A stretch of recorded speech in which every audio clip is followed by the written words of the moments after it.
Hey everyone, it's Davy Mooney coming to you from the University of North Texas where I run the jazz guitar program. I'm a Benedetto artist, Sunnyside Records artist. This is my most recent CD with them, live at National Sawdust. Got a book from Mel Bay Publishing called Personalizing Jazz Vocabulary. And as always, I'm glad to be collaborating with Jazz Guitar Today on these series of videos where I've just been sharing my thoughts about tunes and harmony and things that come up in my teaching practice and my playing practice, which are very related, of course, because I teach what I play and I play what I teach, I think.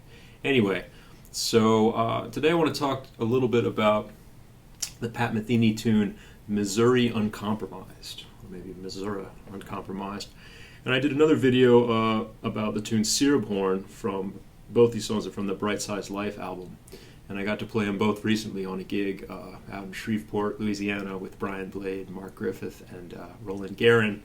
So these tunes have been on my mind, and this one is, it's challenging. It's more kind of up tempo, and the melody. I usually don't talk too much about melodies on these videos because I'm dealing with the harmony and improvising part, but melody's a bit challenging. It's got an intervallic quality to it that presents some picking issues that maybe I'll talk about in a second. But harmonically, it's really interesting too because the tune is it's an AABA form, and the A's are actually kind of like a blues in a way, an A major blues with some interesting other chords, and then the bridge is an 8-bar bridge, so 12-bar A sections. And just to talk about the harmony for a second, so the A section, you got A major for about 4 bars. Then you have like B flat over A. This kind of sound, followed by a D flat triad over A flat, an E flat triad over G. Maybe I'm playing like a E flat 2 chord over G, a D2 over F sharp, and then kind of E7, maybe E over D or D major 7 sharp 11, and back to A. So in tempo, it's kind of like.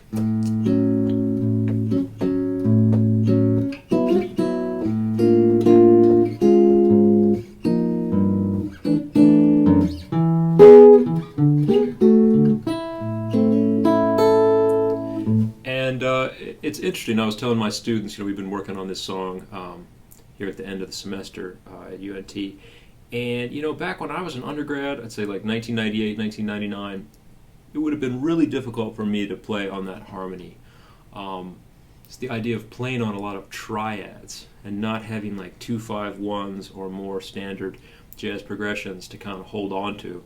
And my training in New Orleans at the New Orleans Center for Creative Arts and learning to play straight ahead jazz did not really equip me for those situations. And similarly to Syrup Horn, I think thinking about some pentatonics can help you think about that. So basically what I do, at least now, so far on this song, on the A major, I'm thinking kind of A major,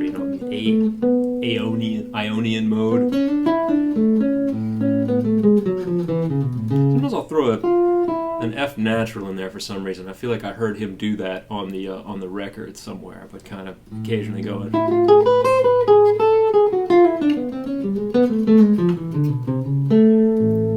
And then on the B flat over A, it's really like B flat Lydian.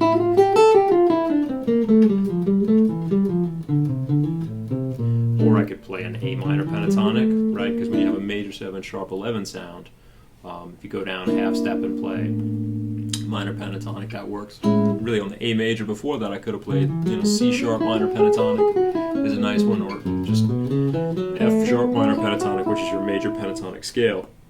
But really it gets tricky for me, like, okay, you're on B flat over A, then go into D flat over A flat, into E flat over G. And where I'm at right now with that is a lot of the time I'll play like a B flat Lydian into a kind of B flat minor pentatonic over the D flat, which is really just like the D flat major pentatonic scale. And then to that, sometimes I'll add a note or two, and this happens to me a lot with pentatonics. I talked about this on the Syrup Horn video too. that I kind of end up, maybe the pentatonic is the basis of what I'm doing and the grip that I go for with my left hand.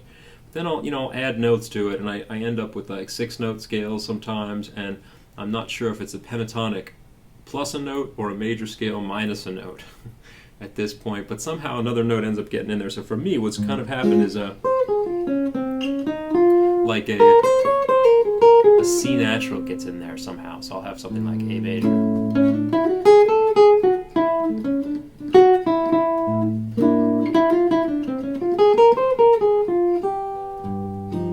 And that'll take me to E flat over G, where I'll play like a C minor pentatonic, maybe. And that one goes by kind of fast, so I do kind of end up just playing C minor pentatonic, which is of course E flat major pentatonic. So I'll have like, and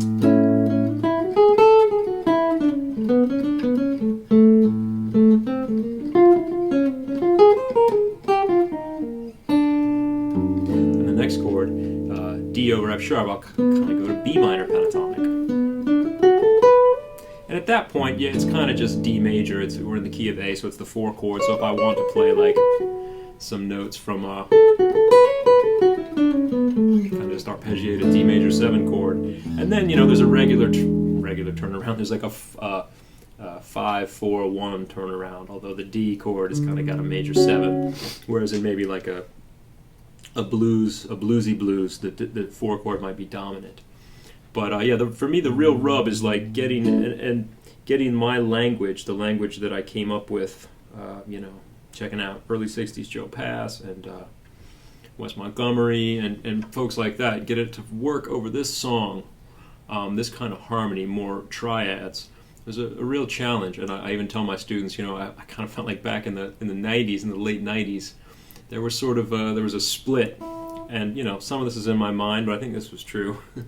That there were cats that could kind of play the more triadic harmony and sound good on it, and then cats that could play like, Along Came Betty and stuff like that. And they weren't always the same people. Occasionally you had somebody that could do both, but nowadays I think it's something where I think partially like Kurt Rosenwinkel helped with this, to kind of like seal the breach and be able to play over both types of harmony. And so I try to, to me it was always a thing where I really like the sound of this tune, and I like the tunes on Bright Side's Life. I don't really have, this is me, 20 years ago, I don't really have the skills to play over it, so I got to figure something out.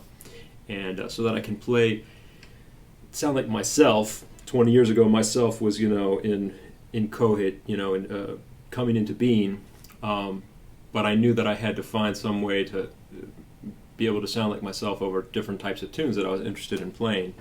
So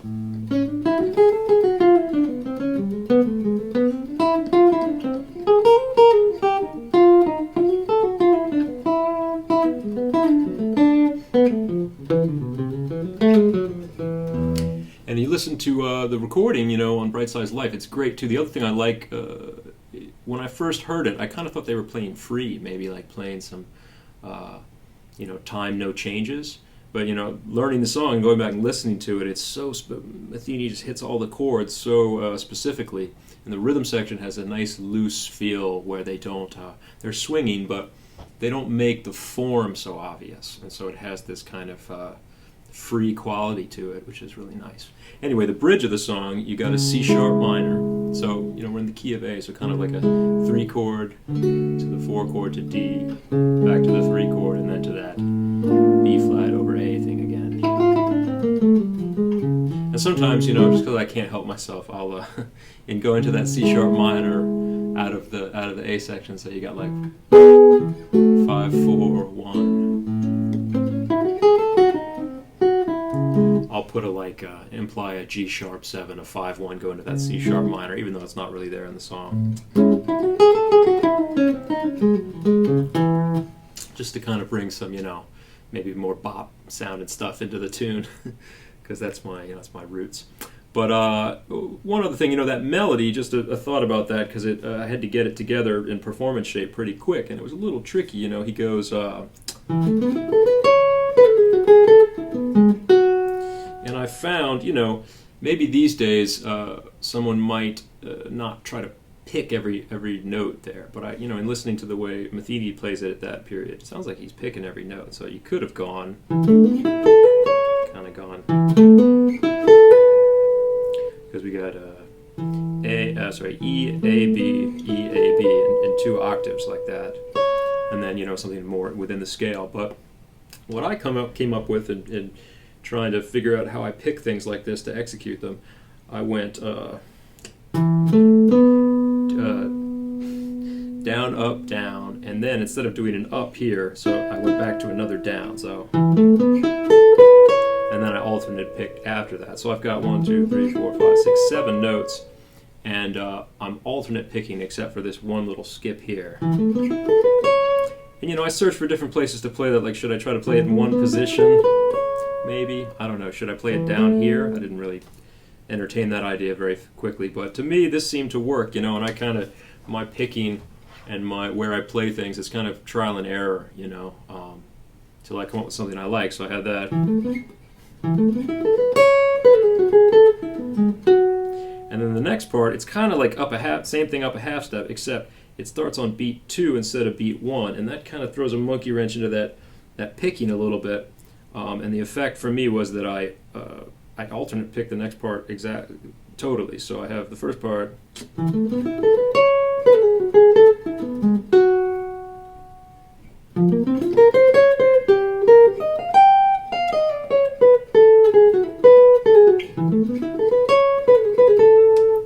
and so yeah, it's tricky to pull that off at a tempo. The only other thing that I discovered about my my right hand here is after I do this part, so I go.